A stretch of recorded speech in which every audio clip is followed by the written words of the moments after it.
जय जय रघुवीर समर्थ. समर्थ म्हणतात की कर्माचा फेरा कोणालाही चुकलेला नाही. कर्माचा फेरा फिरून परत आपल्यापाशीच येऊन थांबतो आणि म्हणून समर्थ म्हणतात की कर्म उत्तम करा. समर्थ म्हणतात की गुगलवर जर आपण भाकरी सर्च केली तर भाकरीचं चित्र आपल्याला दिसणार आहे, पण पोट भरण्यासाठी आणि भाकरी खाण्यासाठी आपल्याला ज्वारी आणावी लागणार, दळावी लागणार आणि मग ती भाकरी बनवून आपल्याला खावी लागते असं समर्थ आपल्याला इथे सांगतात. आणि म्हणून समर्थ म्हणतात की गुगलवर सर्व काही सर्च करता येतं, पण भाकरी सर्च केली तर फक्त चित्र दिसणार आहे, पोट भरणार नाही असं समर्थ आपल्याला इथे सांगतात. समर्थ म्हणतात की त्याच गुगलवर भक्ती सर्च केली तर भक्ती दिसणार आहे, पण आपली पुण्याई वाढवण्यासाठी आपल्याला भक्ती करावी लागणार आहे असं समर्थांनी आपल्याला इथे सांगितलं. आणि म्हणून समर्थ म्हणतात की गुगलवर बऱ्याच प्रश्नाची उत्तर आपल्याला मिळतात, पण पुण्याईसाठी आणि पोट भरण्यासाठी आपल्याला स्वतःहून कष्ट घ्यावेच लागतील असं समर्थ आपल्याला इथे सांगतात. समर्थ म्हणतात की आपण भरपूर वेळ वाया घालवतो, पण 40 मिनिटांनंतर आपण आहे का नाही हेही आपल्याला माहिती नाही.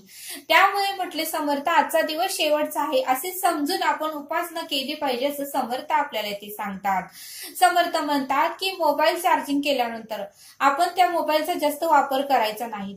तो मोबाईल चार्जिंग हा 24 तास आपल्याला जातो, 24 तासानंतर त्याचं चार्जिंग उतरतं. तसे समर्थ म्हणतात की त्या मोबाईलच्या चार्जिंग कडे जाऊ नका, आपल्या देहाकडे या. समर्थ म्हणतात की आपला देह ही 84 योनीतून फिरून आपल्याला मनुष्य जन्म प्राप्त झाला आहे. मग समर्थ म्हणतात की 84 योनीमध्ये थोडं थोडं पुण्याचं चार्जिंग केल्यामुळे आपल्याला आज आपल्याला मनुष्य जन्म मिळाला आहे. आणि मनुष्य जन्म ही 50% पाप आणि 50% पुण्य प्राप्त झाल्यावरच मिळाला आहे. आणि म्हणून समर्थ म्हणतात की आहे ते 50% पुण्य वाया घालू नका, त्या 50% पुण्यामध्ये अजून वाढ करायचा प्रयत्न करा असं समर्थ आपल्याला इथे सांगतात. समर्थ म्हणतात की रावणाची पुण्याई भरपूर होती, रावणाची ही पुण्याई भरपूर होती की त्या काळामध्ये रावणाच्या काळात सुद्धा श्रीरामांनी जन्म घेतला. बघा म्हटले समर्थ, म्हणजे रावणाच्या पुण्याईमुळे त्या काळातच श्रीराम प्रभूंचाही जन्म झाला असं समर्थ आपल्याला इथे सांगतात. आणि म्हणून समर्थ म्हणतात की पुण्याचा बॅलन्स आपल्याला शिल्लक ठेवता आलं पाहिजे. समर्थ म्हणतात की जसं जीवन जगत असताना आपल्याला म्हातारपण येणार आहे, आपल्याला काही ना काही त्रास होणार आहे, म्हातारपणी आपल्याला काम होणार नाही, कष्ट होणार नाही, म्हणून आपण तरुणपणीच त्याची तरतूद करतो, LIC पॉलिसी काढतो, SIP करतो, म्युच्युअल फंड करतो, एफड्या करतो, आपण अनेक ठिकाणी गुंतवणूक करतो. का तर म्हातारपण सुखा समाधानाने आणि आनंदाने घालवावं या आपण विचाराने आपण तरुणपणीच त्याची तरतूद करतो. तसं समर्थ म्हणतात की कुठलेही आपल्याला रोग होऊ नये, व्याधी जडू नये, आपल्याला समाधानाने रोज झोप यावी आणि समाधानाने मृत्यू यावा यासाठी सुद्धा आपल्या पुण्याचा बॅलन्स आपल्याला शिल्लक ठेवता आलं पाहिजे, वाढवता आलं पाहिजे असं समर्थ आपल्याला इथे सांगतात. समर्थ म्हणतात की संत तुकारामांचाही जन्म 21 पिढ्यानंतर झाला, कारण त्यांचेही 21 पिढ्यांची पुण्याई होती, म्हणून संत तुकाराम महाराजांचा जन्म झाला असं समर्थांनी आपल्याला इथे सांगितलं. समर्थ म्हणतात की ज्यावेळेस आपल्या घरामधलं कपाट आपण ज्यावेळेस उघडतो त्यावेळेस त्या कपाटामध्ये जर कपडे सगळे वस्तू जर व्यवस्थित ठेवल्या तर आपल्याला प्रसन्न वाटतं आणि डोळ्यालाही बघायला छान वाटतं. एखादा कोपरा जर कुठं तर विस्कटलेला असेल तर आपण ते स्वच्छ करतो. तसं समर्थ म्हणतात की त्या कपाटाकडे जाऊ नका, देहरूपी कपाटाकडे या. समर्थ म्हणतात की या देहामध्ये सुद्धा, या मनामध्ये सुद्धा आपण उघडून बघितलं पाहिजे, आपली कर्म उत्तम आहे का, क्रोध जागेवर आहे का, मत्सर जागेवर आहे का, अभिमान जागेवर आहे का, तिरस्कार जागेवर आहे का, कुठला विषय तर वाढला नाही का, सगळे काही समांतर प्रमाणात आहेत का, कुठला विषय वाढत आहे, क्रोध वाढत आहे का, मत्सर वाढत आहे का, तिरस्कार वाढत आहे का, अभिमान वाढत आहे का, 8 विषय जागेवर आहेत का, हे सुद्धा आपण आपले देहरूपी कपाट उघडून कधीतरी आपल्याला बघता आलं पाहिजे असं समर्थांनी आपल्याला इथे सांगितलं. आणि म्हणून समर्थ म्हणतात की उत्तमाची कर्म करा. ज्यावेळेस 84 योनीतील जे काही आपण पाप करून आलोय आणि आता पण मनुष्य योनीत जर आपण पाप करत राहिलो तर मग आपल्याला बिल ही येणारच आहेत. आणि मग समर्थ म्हणतात की बिल आल्यावर दुःख वाटून घेऊ नका, बिल आल्यावर रडू नका असं समर्थ आपल्याला इथे सांगतात. आणि म्हणून समर्थ म्हणतात की संतांच्या रोजच्या गरजा पूर्ण होईल एवढंही संतांकडे पैसा नव्हता, प्रॉपर्टी नव्हती, तरी संत लोक आनंदाने समाधानाने जगत होते. पण समर्थ म्हणतात की आपण मात्र घर घेतलं तरी दुःखी आहे, लग्न झालं तरी दुःखी आहे, मुलं झाली तरी दुःखी आहे, प्रॉपर्टी, बंगला, गाडी सगळं जरी घेतलं तरी आपण दुःखीच आहे, समाधान आपल्याला नाहीच, असं समर्थांनी आपल्याला इथे सांगितलं. पण संत लोकांकडे काहीही नव्हतं, पण समाधानाने सामर्थ्य हे भरपूर होतं, असं समर्थांनी आपल्याला इथे सांगितलं. समर्थ आपल्याला एक बोध देतात. समर्थ म्हणतात की एका गावामध्ये साधू होते आणि त्या साधूंनी आपल्या आयुष्यामध्ये खूप अशी संपत्ती मिळवून ठेवली होती आणि त्या साधूंची एकच इच्छा होती की आपण तीर्थक्षेत्राला जाऊन ही सर्व काही संपत्ती आपण तीर्थक्षेत्राला दान करायची. आणि मग त्या साधूंनी ठरवलं की आपल्या आयुष्यात आता कुटुंबही नाही, संसारही आपण केलेला नाही, जे काही आपली संपत्ती मिळवलेली आहे आपण तीर्थक्षेत्राला जाऊन दान करायचे आणि आपण पुण्य मिळवून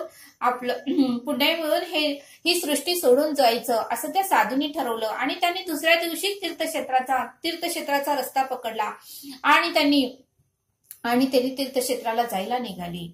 मग त्यावेळेस मात्र तीर्थक्षेत्र यायला अजून एक अर्धा दिवस बाकी होता. त्यावेळेस एक गरीब कुटुंब एका ठिकाणी राहत होतं. संध्याकाळी झाली होती. त्यावेळेस साधू महाराजांनी ठरवलं की आपण ह्या कुटुंबामध्ये आज मुक्काम करूया, ह्यांना विनंती करूया आणि ह्यांना जे काही खर्च लागेल आपला जो काही खर्च ह्यांना अन्न जेवणासाठी वगैरे लागेल तो आपण ह्यांना देऊया. त्यावेळेस साधू महाराजांनीही त्या गरीब कुटुंबातील पती पत्नींना विनंती केली की अहो, मी तीर्थक्षेत्राला इथे आलो आहे आणि थोडंसंच अंतर राहिलेलं आहे, पण संध्याकाळ झाली आहे, मीही थकलेला आहे, एक दिवस तुमच्यात मला मुक्काम करायचा आहे आणि तुम्ही मला एक दिवस मुक्काम करण्याची विनंती करतो मी तुम्हाला, तुम्ही मला ठेवून घेचाल का? त्यावेळेस ते पती पत्नीही उत्तम होते, त्यांनाही मुलं बाळ काही नव्हती, लग्नालाही 10 वर्ष होऊन गेली होती. त्यावेळेस ती पती पत्नीही म्हणाले ठीक आहे तुम्ही राहा. त्यावेळेस त्या पत्नीनेही उत्तमाचा स्वयंपाक बनवला, साधू महाराजांना जेवायला दिलं आणि मग मात्र साधू महाराजही झोपी गेले, ते पती पत्नीही झोपी गेले. आणि मग मात्र साधू महाराजांकडे एक काठी होती, ते काठी घेऊनच आले होते आणि ती काठी मात्र साधू महाराजांची अशीच भिंतीच्या आधाराने ठेवली होती. त्यावेळेस ती काठी पडली आणि त्या काठीतून असा खळखळ आवाज येऊ लागला. त्यावेळेस त्या पती पत्नींना संशय आला की या काठीत काहीतरी आहे, आपण बघूया. त्यावेळेस ती पती आणि पत्नी दोघेही उठले. साधू महाराज मात्र गाढ झोपले होते, कारण ते दमले होते प्रवास करून. त्यावेळेस ते काही उठले नाही, पण पती पत्नीने ठरवलं की या काठीत काहीतरी आहे आणि आपण या काठीत काय आहे हे बघूया. त्यावेळेस त्यांनी काठी खोलली. काठीलाच एक दरवाजा पण होता आणि त्यांनी तो उघडल्यानंतर त्याच्यातून हिरे बाहेर आले. हिरे बाहेर आल्यानंतर त्यांना खूप आनंद झाला आणि म्हणाले की आता साधू महाराज उठल्यावर हे हिरे आपल्याला देणार नाहीत, आपण हे हिरे घेऊन येथून कुठंतरी पळून जाऊया. त्यावेळेस ते पती पत्नींनी सर्व काही हिरे घेतले आणि त्यांनी गाव सोडून ते तिथून निघून गेले. मग साधू महाराज सकाळी उठल्यानंतर तिथे काठीही नव्हती आणि काठीतले हिरेही नव्हते. त्यावेळेस साधू महाराजांना वाईट वाटू लागलं आणि ते पती पत्नीही नव्हते, कारण त्यांनी रात्री ते घर आणि गाव सोडून गेले होते. त्यावेळेस साधू महाराजांना वाईट वाटू लागलं की एवढ्या आयुष्यभर आपण कमवलेली संपत्ती होती, प्रॉपर्टी होती आणि आपण तीर्थक्षेत्राला दान करण्यासाठी आणली होती, पण ह्या लोकांनी मात्र मला फसवलं आणि ह्यांनी चोरी करून इथून निघून गेले. त्यावेळेस साधू महाराजांनी ठरवलं ठीक आहे, परब्रह्माला ईश्वराला माहितीच आहे, ज्याच्या दृष्टी खालून गेले असे काहीच नाही उरले. आणि त्यावेळेस साधू महाराज तीर्थक्षेत्राला निघून गेल्यानंतर परब्रह्माला निवेदन ठेवलं की हे परब्रह्मा ईश्वरा, माझं काय चुकलं हे तूच मला सांग, कारण मी तीर्थक्षेत्राला अन्नदान करण्यासाठी मी प्रॉपर्टी संपत्ती घेऊन आलो होतो, पण त्याची चोरी झाली, त्यात माझं काय चुकलं नाही, मला क्षमा कर, असं म्हणून त्या साधूने तेथेच आपला देह ठेवला. तेथे साधू महाराजांचा मृत्यू झाला. आणि मग मात्र कालांतराने जे पती पत्नी ते गाव आणि घर सोडून गेले होते त्यांनाही कळालं की साधू महाराजांचा मृत्यू झाला आहे. त्यावेळेस त्यांनाही कळालं की आता आपल्याला धोका नाही आणि ते परत आपल्या गावात आपल्या घरात आले. मग काही एक वर्षभरात त्यांनाही मुलं नव्हती, त्यांनाही एक मुलगा झाला. मुलगा झाल्यानंतर तो मुलगा मात्र नेहमी आजारी पडत होता, नेहमी त्याला दवाखान्यात न्यावं लागत होतं. जसा जन्मलाय तसं 25 वर्षाचा होईपर्यंत तो आजारीच पडत होता. असं करत करत तो मुलगा 25 वर्षाचा झाला.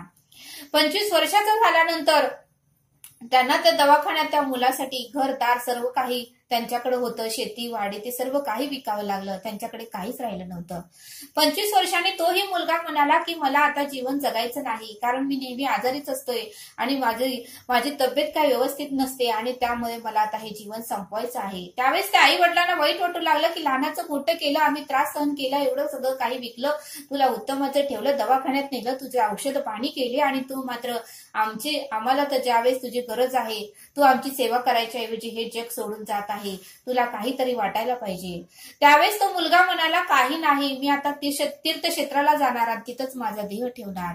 मग ते मुलाबरोबर आई वडीलही त्याच्या मागे गेले. मुलगाही ज्या ठिकाणी साधू महाराजांनी आपला देह ठेवला त्या ठिकाणी मुलगाच बसला आणि मुलानेही परमेश्वराला परब्रह्माला निवेदन ठेवलं, माझं काही चुकलं असेल तर माफ कर आणि मी आता हे देह इथंच ठेवणार आहे. आणि ज्यावेळेस तो मुलगा देह ठेवणार होता, त्याचा मृत्यू होणार होता, त्याच्या आधी मात्र तो आपल्या आई वडिलांना म्हणाला की तुमची चूक झाली आहे, मी साधू महाराजच आहे. ज्यावेळेस तर साधू महाराज ज्यावेळेस तुमच्या घरी आले होते त्यावेळेस तुम्ही त्यांचं सर्व काही सोनं हिरे सर्व काही चोरून तुम्ही ते गाव घर सोडून गेला होता आणि नंतर मात्र माझा मृत्यू झाला आणि मी तुमच्याच पोटी जन्माला आलो आणि मग मात्र जे काही तुम्ही माझी संपत्ती घेतली होती, हिरे घेतले होते, ते सर्व काही हिशोब पूर्ण झाला आणि म्हणून मी आज परत हे ते देह ठेवणार आहे. बघा म्हणले समर्थ, या बोधातून आपल्याला हे शिकायला मिळतं की ज्या पती पत्नींनी त्या साधू महाराजांचे हिरे चोरून पळून गेले होते आणि परत मात्र फेडण्यासाठी तो साधू महाराजच त्यांचा मुलगा म्हणून परत जन्माला आला आणि सर्व काही त्यांच्याकडून परत ते फेडून घेतल्यानंतर परत तो मुलांनाही त्या तीर्थक्षेत्राच्या ठिकाणी आपला देह ठेवला. मग समर्थ म्हणतात या बोधातून हे शिकायला मिळतं, जसं आपण करू तसं आपल्याला फेडावंच लागतं, हा निसर्गाचा नियमच आहे. आणि म्हणून समर्थ म्हणतात की कर्माचा फेरा कोणालाही चुकलेला नाही, कर्म परत फिरून आपल्याकडेच येतं. आणि म्हणून समर्थ म्हणतात की कर्म करताना उत्तमच करा आणि जे काही परिणामाची काळजी करून चिंता करूनच कर्म हे उत्तमाचे करा, जेणेकरून आपल्याला ते कर्म केल्यानंतर समाधान आणि पुण्याही मिळेल, अशीच कर्म करा, असं समर्थांनी या बोधातून आपल्याला समजावून सांगितलं. तरी आता आपण येथेच थांबू. धन्यवाद. जय सद्गुरू.